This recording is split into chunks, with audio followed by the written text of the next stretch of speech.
And I'll just quickly say, hi everyone, I'm Sophia, I'm the moderator for this session, and I wanted to welcome you all to this session on reimagining the 4M framework for educational development in SoTL with Mandy Frake-Mistak, Jennifer Freiberg, and Melanie Hamilton.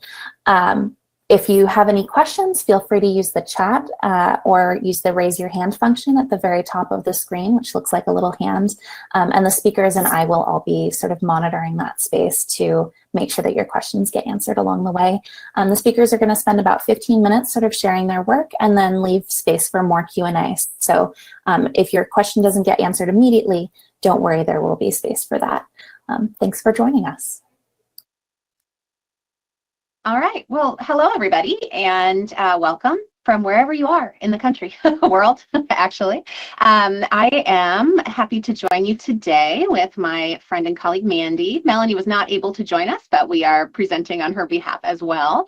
What we want to share with you today are some thoughts that we have just started discussing about thinking about the 4M framework, which you may or may not be familiar with, but we will review here in a second, and thinking about it through the lens of the work we do as educational developers for the Scholarship of Teaching and Learning, and thinking about does it fit that kind of work. And so this is very preliminary, kind of a thinking process for us, and we wanted to use this session here at ISSOTL to think about with you, does this make sense? Does it work? Are we coming out of completely, you know, a different dimension in how we're thinking about this, or is this something that you all might feel in your roles at your institutions as well? So we have some goals today. Very briefly, we are going to review the 4M framework and its past applications in the field of SoTL. And then we'll describe briefly and contextualize our work as SoTL-focused educational developers, understanding, of course, that work differs depending on what institutions we're at. And so we are representing two viewpoints and perspectives in that. And then think about the 4M framework perhaps as a continuum for the type of work we do rather than as a fixed framework. And we'll get more into that here in a second. All right, so some of you may be familiar with the 4M framework. It's something that was initially presented as a concept by Gary Poole and Nicholas Simmons back in 2013. And in full disclosure, I wrote a blog about it one time when somebody else used their framework, and I called it the 4Ms, and I am sometimes credited with that. This is not my work. It is my brief name because there aren't enough acronyms in the world. So I just want to be very clear that this came from the work of Poole and Simmons. And this work is a way to contextualize the Scholarship of Teaching and Learning at different levels of impact. And so if we think about, you know, sort of the ripple effect from micro to meso to macro to mega, these different levels allow us to understand SoTL work that happens at the micro, the individual instructor or classroom level. Probably 90% of SoTL happens at that level. The instructors who are studying their own students or their own teaching. And then we have the meso level, which is the department or unit level at an institution. And the macro level is the whole institution, if you get really lucky and can structure a SoTL project across an entire college or university. And then the mega level, cross-institutional or disciplinary level. And we do some of that when we work with our partners and peers in other places and times for SoTL. So that's sort of the frame that we're working from. The 4M framework has been increasingly applied in the Scholarship of Teaching and Learning to think about levels of impact for individual SoTL projects or scholars, to think about the breadth and depth of SoTL projects or the potential breadth and depth of SoTL projects, to think about the potential reach of SoTL, increasingly even beyond this 4M level. I'm doing some work with Nancy Chick that I'm talking about with her tomorrow about public scholarship and taking SoTL beyond the institutional level. And we actually have a fifth M, which isn't an M at all, but the ultra level, thinking about how we bring the public into understanding the Scholarship of Teaching and Learning, sharing SoTL also sharing with the broader public, and then advocating for SoTL and the field of SoTL in general. And so we can say, if we're working at the mega level, that we're engaged with other people and other institutions or across our discipline. If we're at the macro level, then we may have impacts that are specific to our institution. And those kinds of contextualizations are, I think, helpful for us to frame, the work that we do as SoTL scholars. So understanding all of that, we still have some wonderments about the framework. So can that forum framework be used to describe work in all SoTL contexts? Don't know. Can the forum framework, the forum framework seems to be more about the SoTL work being done than the individuals doing the work. Is that a problem? And is the fixed nature of the forum framework a strength or an opportunity to consider ways to help it be more flexible in contexts that lack a consistent focus? And to build on that, I think Mandy is going to take over and talk a little bit about our work as SoTL educational developers, and then we'll come back to this third bullet point in particular. Okay, so what I was starting to say was that I think to continue in this conversation, it's also important that we be clear what we mean when we say both educational developers, and then by extension, SoTL educational developers. Across the globe, we have lots of different terminology to represent this work. Academic developers, instructional designers, curriculum developers. In Canada, we call ourselves educational developers. So when we're saying SoTL education developers, this is just something to draw attention to those who do educational development work, and that as a part of that work, or for example, within my my work portfolio at York University, I support SoTL across the institution. There, a number of years ago, were 4 of us, and I was the only one doing this work. Now there are more of us, and within my portfolio, the SoTL part of it is sort of the thrust of what I do. So it's still across the institution, but I do have some support in multiple ways now. But it's just to recognize that those who are like me, and we do this work either as a main part of our everyday lives, or as something we dabble in one way or another. Across our institution, but depending on the structure of the institution, the 3 of us, 2 of us are positioned within research intensive universities. Melanie is at a college. So this work can look and be situated very differently, as will then inform the projects that are being done and at what level. And it occurred to me, Jen, when you were talking about ultra, I started thinking about like the meta mega. And what are we doing as we talk about these things at these multiple levels at any given time? But essentially, the SoTL education developers' work is to achieve very similar aims. However, it could be in dissimilar institutional structures. So this might be governance. This just might be the nature of the institution across the sector. It could be a variety of different things. Size and scope of the institution are also very, very important variables to consider. What we're thinking through in this sort of reframing the framework as a continuum is we're looking at a day in the life. We started to think about what it means for a SoTL education developer, or an educational developer who does SoTL and supports SoTL. I do both of those things. What could that look like? And can we pose any of our work at one of these levels? So it's not a discrete project that we might be doing at one level, but in fact, we're engaging across all of the levels all the time.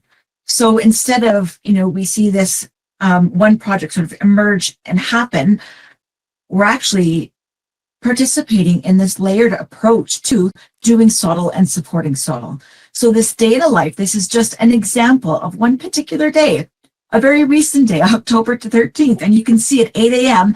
there's a consultation with a faculty member who is planning to do their own SoTL project. So this is very much within the micro level of the framework.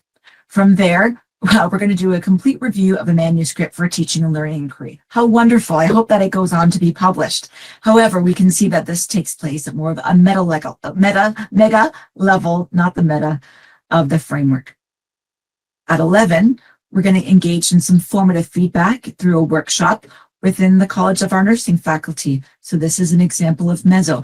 But you can see in going through just an average day in the daily sort of labor and work of an educational developer, you can see the opportunities with which we are weaving in and out of the framework, operating at all the different levels simultaneously. So this is one image that we came up with as we're contemplating how might we reframe the framework for education development. And as we were planning, as we've been writing and sort of planning for this presentation, we've even been questioning if the word continuum is in fact the right word. So as it's written in the paper that we are writing, we've used continuum. We've used it throughout. So this is a very, very recent sort of question that we're now trying to consider very deeply. Knowing that the work that we do, often they weave together, the layers kind of go in and out of each other. So is it a continuum, which suggests it's something very sort of homogeneous, rather than the work itself is quite different, as it would be depending on where in that framework we are engaging. So there's a different figure that we're going to share with you, and we'd be interested in your feedback as well. This is another way to frame the work that we do as education developers or SoTL education developers as we engage in the multiple levels of this framework, but at any given time throughout our day, throughout our week, throughout our years. Often one might blur and become another level. It might often feel like we're doing very much all of these levels at the same time. But that's because it's not just the work that we are doing in our own research. Often sometimes referred to as being the Scholarship of Educational Development, or SOED, if that might be familiar to some of you here today. So we are thinking about what this might look like. What could the 4M framework look like, and how does it happen in the work that we do to support and engage actively in scholarship of teaching and learning? So our final thoughts that we're going to be leaving you with today, and then as we engage in some questions and discussions and hopefully some feedback if you have some ideas that you'd be willing to share with us, but that this notion of SoTL educational development is as part of a continuum of impact, if you will, that allows for a flexible and more accurate view of a very complex job. When I think about supporting the research of others, it means that I need to have a deeper understanding of the disciplines, of research methods, to be able to support this person or these people appropriately as they go through the scholarship of teaching and learning. So that is where my expertise is useful, but I also don't have the disciplinary expertise to be able to support that. So it is truly this weaving in and out of the complexity. So as education developers and those doing the scholarship of educational development, so these complexities are indeed very layered, very woven together, but always, always in tandem. So we recognize that the 4M continuum would look very different. And then depending, as we mentioned at the beginning, the context. I think context is a huge part of what we do every day, regardless of our position within academia. Context informs what we do, but then it's also very much informing how we do of this work. And as well as the social location, which will inform too the language that we use, how we seek to communicate our message with others or our learnings with others, and then how that's taken up and sometimes often reimagined. But particularly for or through an educational developer lens, how this happens can often look very, very different. And we wanted to bring some of these ideas with you today, or to you today. I'll just put this up there. Should this be something that you think about and you'd like to engage with us further, there are our emails there. I know there's the chat function through the Canopy platform. We'd love to hear from you if you know this has compelled you to think or raise some questions beyond the scope of our time together. We absolutely invite further discussion and conversation with you. So thank you so much. All right. I don't know if I'm muted or not. I can hear me. I can hear you, Jen. There's not an intuitive way to mute or unmute yourself there. So I'm curious about your thoughts about the framework versus the continuum. Do you see that in the roles that you hold as SoTL educational developers? And I don't know. I'll stop asking the question. A very simple first question, because it was not on your previous slide and you mentioned Canada, but I'm interested first in where you are from and where your institutions are, because it was not in your presentation. Sure. I'm Jen Freeberg, and I am from Illinois State University. And I get to do the work of SoTL all the time in normal times. Right now, I'm doing the work of the interim director of the Center for Teaching and Learning, but my permanent position on my campus is as an endowed chair in the Scholarship of Teaching and Learning. So I'm able to live the whole framework or continuum every day and engage with faculty at my campus and at other campuses to do SoTL work. And sorry, shall I just ask my question? First of all, I'm from Utrecht University in the Netherlands. So here it's almost dinner time, and I think you just had breakfast time, but it's... Yes. I really like your presentation, and I heard about the micro-macro level, but never thought of it in this way. The question I wrote down for you was, you presented like a continuum or this nice symbol, but the symbol still suggests that there is a flow. Mm-hmm. And to me, in my experience, there's a lot of interaction, because when people function at a micro level, or when you have to support people at a micro level, you have to deal with a lot of politics regarding time and financing and money at a macro and sometimes even mega level.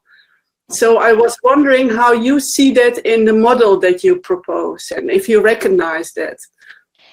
I think that's where our tension with the word continuum came from all of a sudden, because it isn't like a flowing river, is it? It's more like a pinball machine where we're bouncing from level to level. And we're trying to figure out how to create a graphic that conveys that in a way that isn't sloppy, because there's nuance in the pinball movement, right? Because it is sort of something that we learn to do in these kinds of positions. And so I think that's where we are right now, trying to capture what the best way to convey that sort of nuanced chaos is, working across the levels of the framework.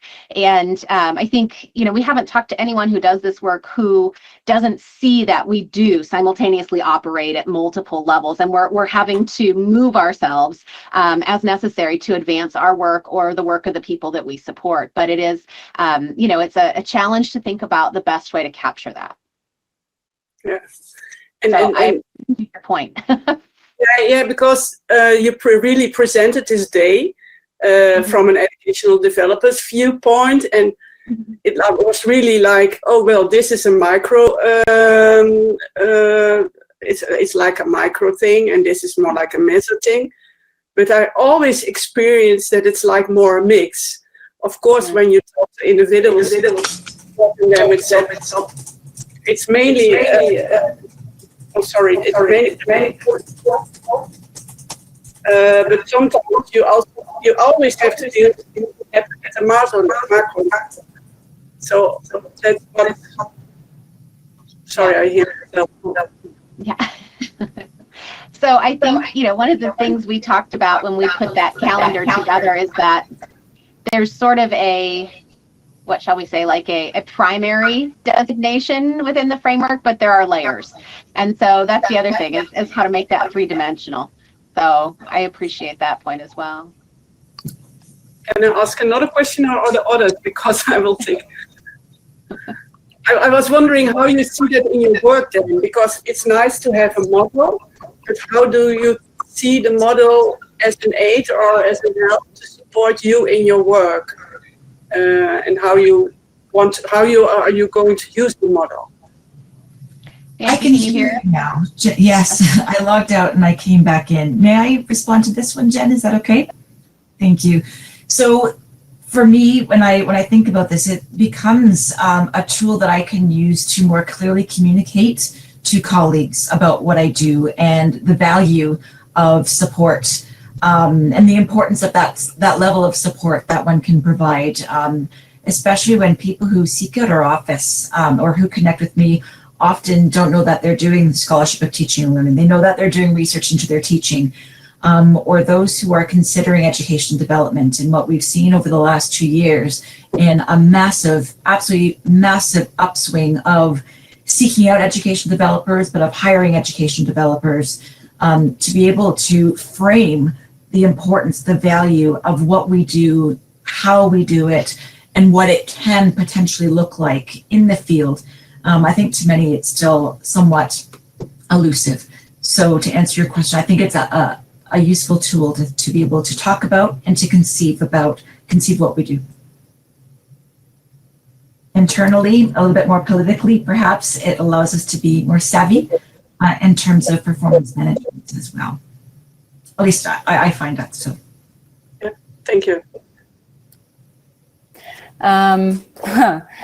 I work in the Faculty of Engineering at Lund University in southern Sweden, but I'm moving back to Toronto next year. So Mandy, we're going to be close by. Right. I've been thinking about the idea of like a continuum, and I'm wondering if you've considered actually, the idea of thinking continuously is nice, but I've really sort of jumped on the concept of emergent properties that come out of like moving to a different level. So at the micro level, you have a certain set of ways of thinking, priorities, things like that. And when you move to the meso level, it's going to change. And it's not because there's some sort of like additive property. It's that it actually, the nature of what you're looking at changes. So I almost think like it might be more productive to think in terms of discrete levels. Exactly where the transition happens is going to be a little blurry, and it's probably going to be dependent on a lot of different things. But yeah, I like continuums. They make for nice diagrams, but when I think about stuff like this, I really do think that you can make a clear distinction between them, as opposed to there being some sort of flow. I don't know what you think about that. No. I agree with you. The individual projects, so even going back to that calendar, each one was its own very discrete, very separate layer within the framework as Poole and Simmons had framed it in 2013. Mm-hmm. It's more of a lens. So in thinking about what a day could be, as an education developer, I'm doing all of these things, or Jennifer is doing all of these things. So it's not that the individual projects don't happen discreetly. They absolutely do. And I take your point, and that is helpful to recognize and helpful to think through, both in terms of the support, the type of support that is required, but also in terms of potential outcomes, and what that might mean to take this project and make appropriately public. But just from maybe a nuanced perspective, throughout the day, we weave in and out of the different layers. Jen, advice? And I think that gives... So no, please go ahead. I think that gives academic developers kind of a really interesting and powerful position, because you get a meta perspective that very few other people within any institution have. And so you sort of get an opportunity to see how a collection of individual micro level SoTL activities might actually contribute to a meso or macro level development something within an institution or internationally. I have one very quick question for you all, which is, could you talk a little bit about how your roles influence, or your positions within the university influence, how you're able to sort of work on, especially some of those mega or meso levels of SoTL work? And we are at time, so if folks have to leave, feel free. I'll start, Mandy, and feel free to jump in. But I think, Lauren Sharp, who was on this call, she and I wrote a book chapter about SoTL educational developers and how we are situated on different college campuses. And I think that, we have some situations like mine where there is a unit developed and established all about SoTL. And then you have teaching and learning centers where you have people who are responsible for helping support and facilitate SoTL. And you might have some grassroots efforts or some less organized kind of established structures. And I think access to the full continuum and support for work across that continuum might be dependent on the structure within your institution for the scholarship of teaching and learning. You know, if you have a unit that is developed to support that work, then you have easy avenues to upper administration because you report to them, right? As opposed to having to work through a department head, a dean, and then work your way towards the folks who can, you know, at an institutional level, you know, really inform and impact how SoTL is viewed and thought about. I don't know, Mandy, if you'd add something different to that or. Well, I was just thinking too about even like you and I do a lot of the same type of work, and yet our roles are also quite different. So you are faculty, is that correct? Yes. Yeah, I'm not faculty. You're a director. I'm more of in a staff type of role. So that too will inform your perspective, what's coordinated around you, what you see, what you're being asked to do, and how much you can leverage. So sometimes, you know, because I'm really the only one, I do have support, but I'm the lead. I'll put it that way. I'm the lead. So I'll be brought into projects that my colleagues will not because their expertise is in a different area. So sometimes because of that, I become hooked into much larger level projects, so like the meso or potentially the mega, depending on who I'm collaborating with. Sometimes those projects are cross institutional, sometimes they're not. But if we have conversations about policy relative to teaching and learning, to, like, for example, this morning, I was in an open educational resource steering committee meeting. So what does that mean for tenure and promotion? What does that mean for recognizing publication? Are we changing the nature of publications? Well, if you're doing SoTL and you're trying to bring advocacy layer work to doing SoTL, is that actually a useful thing for SoTL, or are we too narrow-minded in terms of how we conceive of making SoTL public or having these broader conversations? Anyways, I'm spiraling out, but. Thank you so much. No, that definitely answers my question. I need to jump to the next section, but thank you so much for sharing everything that you have.